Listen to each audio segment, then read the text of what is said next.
আসসালামু আলাইকুম ওয়া রাহমাতুল্লাহ।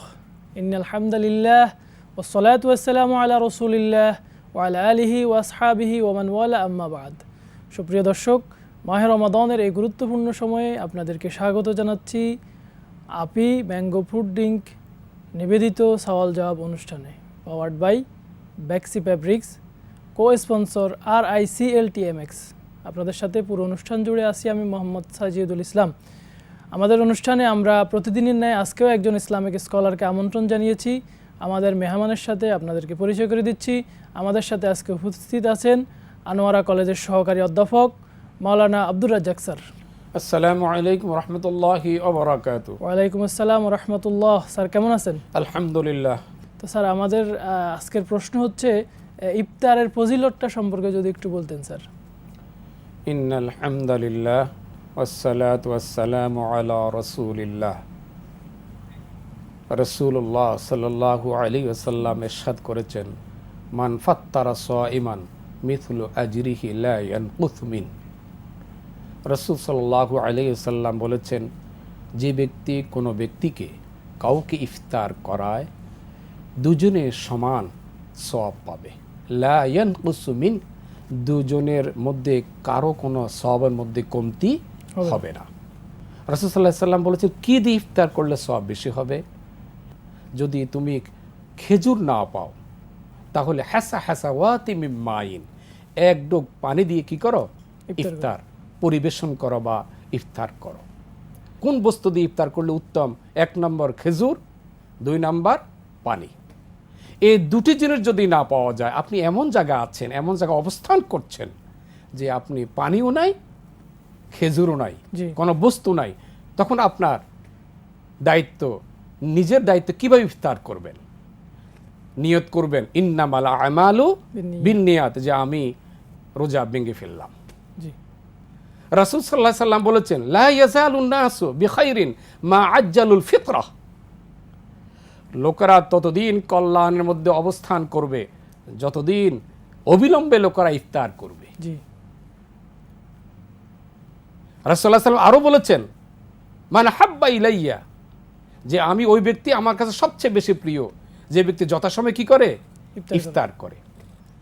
রাসূলুল্লাহ সাল্লাল্লাহু আলাইহি ওয়াসাল্লাম যখন রমজান মাস আসতেন তখন তিনি এমনভাবে তার হাতকে প্রসারিত করতে তার দানশীলতা বেড়ে যেত। জিবরাইল আলাইহিস সালাম তার নিকট আসতেন, কোরআন শোনাতেন, রাসূল জিবরাইল আলাইহিস সালামকে কোরআন শোনাতেন। তার এইভাবে আমরা এই রমজানের ফজিলত এক এক করে আমরা ইনশাআল্লাহ বর্ণনা করতে থাকব। আল্লাহ তাআলা যেন আমাদেরকে রাসূলের আদর্শ অনুসরণ করে ইফতারের পরিপূর্ণতা লাভ করার তৌফিক দান করেন। আমিন। জি স্যার, আমরা আবার আপনার কাছে আসব। সুপ্রিয় দর্শক, সময় হলো একটি বিরতির পর আমরা আবারও ফিরে আসব। ততক্ষণে আমাদের সাথেই থাকুন।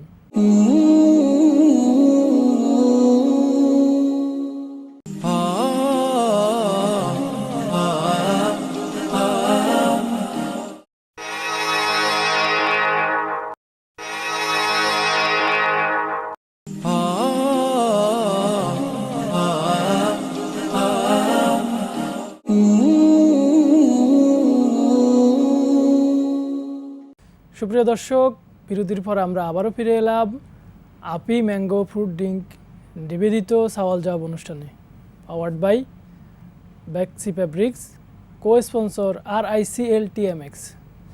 স্যার, বিরতির পূর্বে আমরা আপনার থেকে শুনছিলাম, আপনার কাছে আমাদের প্রশ্ন, কোরআন নাজিলের মাস রমাদান, এই রমাদান মাসে আমরা কিভাবে আমল করতে পারি?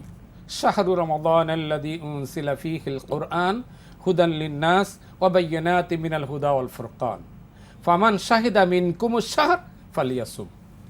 আল্লাহ তাআলা বলছেন, এই মাস হলো রমজান মাস। এই মাসে কোরআন নাজিল করা হয়েছে মানব জাতির হেদায়েতের জন্য। আর এই কোরআন হলো সত্য মিথ্যা পার্থক্য নির্ণয়কারী। আর এই কোরআন হলো মানব জাতির জন্য পুরোপুরি হেদায়েত। যে ব্যক্তি এই মাস পাবে সে তার উপর রমজান মাসে রোজা রাখা ফরজ। এই কোরআনে থেকে যদি আমরা হেদায়েত নিই তাহলে কি হবে?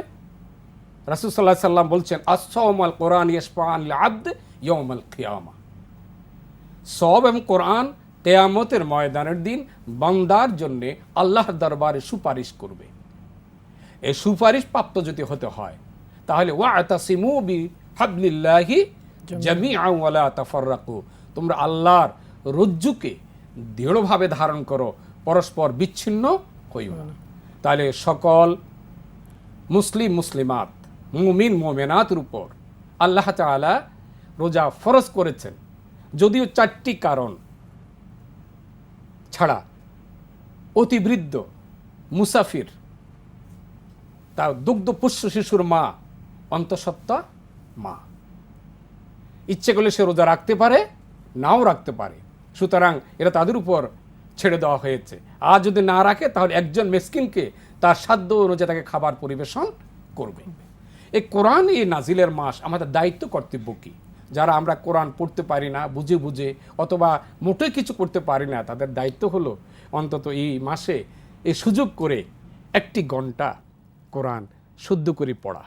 এই কোরআনে কি আছে আপনি যদি না বুঝেন, আপনি ইংরেজি পড়েন বুঝে বুঝে, অঙ্ক কষেন বুঝে বুঝে। আল্লাহর এই দেওয়া সবচেয়ে বড় নিয়ামত, আকাশ এবং জমিনের নিচে এর চেয়ে বড় নিয়ামত আর একটিও নেই। সে নিয়ামতটা বুঝে বুঝে একটু মেহেরবানি করে এই রমজান মাসে একটু পড়ুন, তাহলে আগামী 11টি মাস, আগামী আপনার জিন্দেগি সুন্দর হয়ে যাবে কোরআনের আলোকে। তাহলে কোরআন আপনাকে সুপারিশ করবে জান্নাতের জন্যে। এই জন্য রাসূল সাল্লাল্লাহু আলাইহি সাল্লাম বলেছেন, আনফাকা জাওজাইন ফি সাবিলিল্লাহ, এই রমজান মাসে যে ব্যক্তি আল্লাহর রাস্তায় 1 জোড়া খরচ করবে, তার ঠিকানা কোথায়? জান্নাতে। জি স্যার, আপনাকে অসংখ্য ধন্যবাদ কষ্ট করে এসে আমাদেরকে সময় দেওয়ার জন্য। আশা করছি আপনার কথার দ্বারা আমাদের দর্শকরা উপকৃত হবে ইনশাআল্লাহ। সুপ্রিয় দর্শক, আমরা অনুষ্ঠানের একেবারে শেষ পর্যায়ে চলে এসেছি, বিদায় নেওয়ার পালা। আগামী দিন ভিন্ন কোনো অতিথি নিয়ে, ভিন্ন কোনো বিষয় নিয়ে আবারও হাজির হয়ে যাব। আল্লাহ রাব্বুল আলামিন আপনাদেরকে ভালো রাখুন। সুবহানাকাল্লাহুম্মা ওয়া বিহামদিকা আশহাদু আল্লা ইলাহা ইল্লা আনতা আস্তাগফিরুকা ওয়া আতুবু ইলাইক। আসসালামু আলাইকুম ওয়া রাহমাতুল্লাহ।